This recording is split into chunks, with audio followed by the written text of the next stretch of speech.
Hi guys, my channel like subscribe and share button.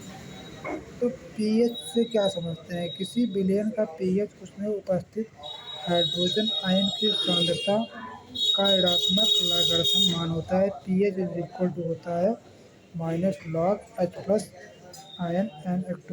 क्या मतलब है? किसी विलयन में उपस्थित OH माइनस आयन की सांद्रता के लगभग का ऋणात्मक मान POH कहलाता है। POH बराबर होता है minus log OH minus ion के ताप पर 25 डिग्री सेल्सियस परिशुद्ध जल का पीएच कितना होता है?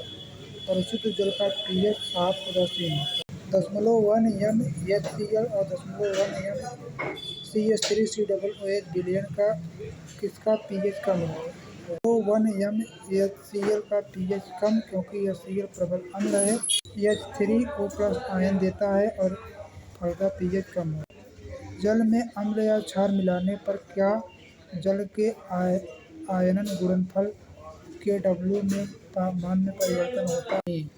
क्योंकि जब हम जल को अम्ल में मिलाते हैं तो H3O प्लस की सांद्रता में वृद्धि होती है, लेकिन साथ OH माइनस आयन की सांद्रता में कमी होती है। जल का आयनिक गुणनफल में कोई परिवर्तन नहीं होता। अम्ल मिलाने पर पीएच में क्या परिवर्तन होता है? किसी विलयन में कुछ मात्रा में अम्ल मिलाने पर विलयन में H3O प्लस की सांद्रता बढ़ेगी, अतः पीएच का मान कम होगा, जिससे विलयन अम्लीयता ताप बढ़ाने पर परिशुद्ध जल का पीएच में परिवर्तन होगा। इसका आंसर है हाँ, परिवर्तन होगा। ताप बढ़ाने पर H2O आयन उत्पन्न में वृद्धि, जिससे कारण H3O प्लस की सांद्रता में वृद्धि होगी। पीएच का मान कम।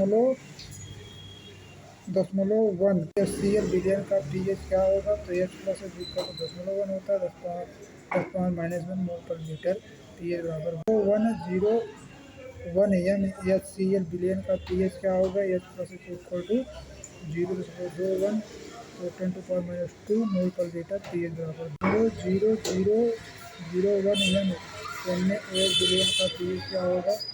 OH minus ion is equal to 0.0001 10⁻⁻4 mole पर litre. TOH equal to 4। PH बराबर Na2CO3 का जलीय विलयन का पीएच क्या होगा?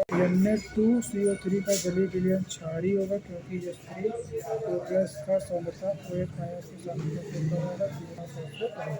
3COO का जलीय विलयन पीएच क्या होगा? 3COO का जलीय विलयन क्षारीय होगा, क्योंकि यह प्रबल क्षार और दुर्बल अम्ल से बना है, इसी कारण जलीय विलयन क्षारीय होगा।